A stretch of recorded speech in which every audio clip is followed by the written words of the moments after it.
to aviation expert Seth Kaplan, travel analyst Charlie Oka. Charlie, you say the airline industry is still okay, but you know that there are these caveats and these incidents that happen, but we shouldn't obsess too much. Why?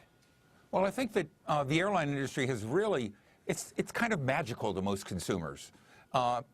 Being able to get up in an airplane, fly somewhere, and in a couple of hours, all of a sudden you're in a totally different country or a totally different part of the USA, I think is still amazing to people. And that's part of the fascination that we have with something like an airline crash, even though flying on airlines is far safer than hopping in your car and driving around the corner.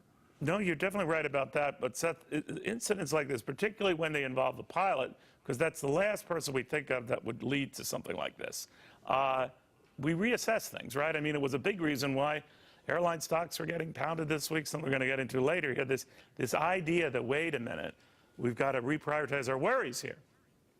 Yeah, exactly. Obviously, oil prices having something to do with this share decline also. But yeah, I mean, you know, if we put ourselves back in that post 9/11 mindset, you know, people asking, well, why is the door so hard to penetrate? Well, back then, the presumption was the bad guys are outside the cockpit, right? So it was all about making the cockpit as secure as possible. And Neil, just hard to optimize for everything. So if you're going to do that, then you're making it, yeah, harder also for the good guy when he happens to be outside the cockpit in these very rare incidences. Although, even having said that, Neil, you know, if we think back to the Egypt Air pilot murder-suicide, that was back in 1999, before 9/11. So it wasn't as if these doors were ever all that easy to penetrate. Just hard to get it all right. You know, obviously there is precedent for this sort of thing if it turns out this was what happened. But I think, Charlie, to your point, demand trumps all. I mean, there's a great demand for travel, particularly in Asia and Europe, but among these discount carriers, a great demand to fly anywhere,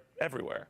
I'm wondering if we start reassessing the costs here and start saying, we need to beef up security in these planes. It might mean higher ticket prices. What do you think happens?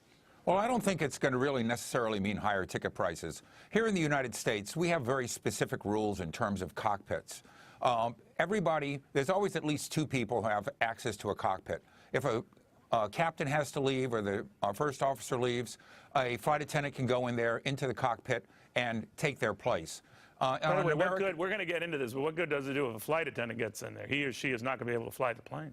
Well, not necessarily fly the plane, but in this kind of case, they could have gotten the door open. Right, unless the crazy co-pilot or whatever doesn't kill that person, right? Right. There are lots of scenarios that you can draw up, but we can't make allowances for every single possible thing that goes wrong. I think that the system we have in the United States right now is quite good, and we haven't had a problem, and it's something which I think that we should focus on and say, look, everything's been going fairly well for us right now in the USA, and I think that the European airlines are moving to a U.S. system now. All right, we'll watch that closely. In the meantime, Seth, what do you think, though, this means? I mean, obviously, maybe given 9/11, we obsess about planes, and we know the bad guys obsess about planes, whether they're terrorists or just crazy pilots. We know that that still remains an obsession. Why do you think that is? Yeah, and to Charlie's point, you know, it's remarkable how quickly we learn. I mean, all of a sudden, here we are just really a day after we learned what happened, and already most of those European airlines are doing things more like we do them here in the U.S.